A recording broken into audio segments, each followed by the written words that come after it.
TRS అయినా మాట్లాడుతున్నాడు. ఆయన ఏ రోజు కూడా ప్రధానమంత్రి వచ్చి కలిసి లేదు. హైదరాబాద్కు వస్తే కూడా ప్రధానమంత్రిని కలవరు వాళ్ళు. ఇంకా వాళ్ళు ఉన్నప్పుడు ఏమొచ్చేది. కాబట్టి అందుకే ఇచ్చాం కదా ఇప్పుడు అన్న ప్రధానమంత్రి కిసాన్ సన్మాన్ నిధులు అన్ని పథకాలలో తెలంగాణ భాగస్వామ్యం.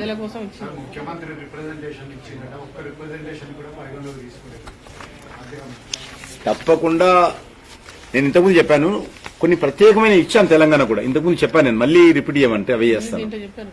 ఇప్పుడు చెప్పాను కదా, ఈ యొక్క mega textile park, industrial hub, ring road, ఇవన్నీ కూడా ఎక్కడ లేవు.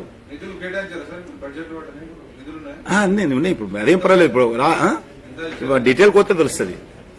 ఇప్పుడు సబ్జెక్టు డీటెయిల్ పోతే అన్ని వస్తాయి. ముఖ్యమంత్రి రేవంత్ రెడ్డి నేరుగా మిమ్మల్ని కూడా వచ్చి కలిశారు. అలా తప్పులేదు. ఒక ముఖ్యమంత్రిగా అందరూ ముఖ్యమంత్రులు వస్తారు, అడుగుతారు. అడగడంలో తప్పులేదు, అడగాలి.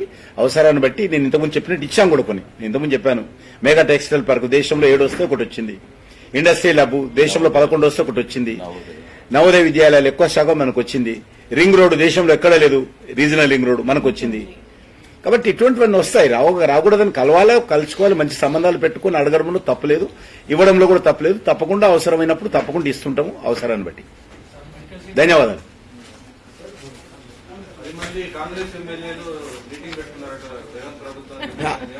వాళ్ళ పార్టీ ఇష్టం, వాళ్ళు పెట్టుకుంటారు.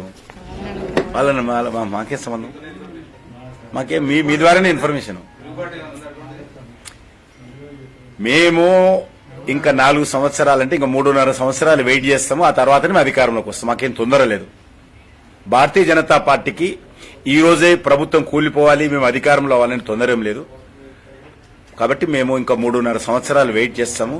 తప్పకుండా రాష్ట్రంలో తెలంగాణ ప్రజల ఆకాంక్షలకు అనుగుణంగా ఇటు టీఆర్ఎస్ వ్యతిరేకంగా, కాంగ్రెస్ వ్యతిరేకంగా ప్రజలు ఏదైతే స్పందించారో, ఇప్పుడు మళ్లీ కాంగ్రెస్ వ్యతిరేకంగా స్పందిస్తున్నారో, ఆ స్పందన బీజేపీకి అనుకూలంగా ఉంటుంది. అంతవరకు వెయిట్ చేస్తాం. మేము మాకేం తొందర లేదు.